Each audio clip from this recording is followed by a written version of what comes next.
今天给大家来一个超级下饭菜啊！家里面有大米的，一定要把这道菜学会了。锅里面烧油，打入5枚鸡蛋。煎鸡蛋的时候，油温低一点，你要油温太高的话，油里面容易起沫子。一面煎好以后，来个大翻瓢，再煎另一面，两面都给它煎得焦黄焦黄的，煎成这个熊样。然后捞出来，用刀随意的给它切成大块。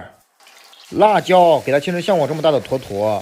中小火给它炒，炒的时候啊，用勺子给它捣一捣，把辣椒的水汽给它炒干了，这样一会吃的时候就不至于很辣了。给它炒到这种起虎皮状的时候啊，就可以出锅了。另起锅，少来的油，下入2两的五花肉丁，家里面调节好的啊，你就放上3两。先把五花肉里面的油分给它煸炒出来，然后加入葱花蒜片，给它爆出香味儿。再少来点豆瓣酱啊，不想放豆瓣酱的可以不放，给它炒出红油，炒出香味儿。再把辣椒还有煎好的鸡蛋给它下入，象征性的翻炒5、6、7、8下。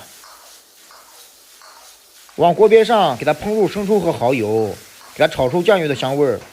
再来点红颜色的小米辣，配色还提味儿。少来点盐啊，用水稀释一下。这你要不稀释，盐往里一放，全干鸡蛋上了，鸡蛋就咸了。给它翻炒均匀以后，最后出锅之前，来咱们家的料油，料油往里一放，这小味等家伙上去了，搁了均匀出锅。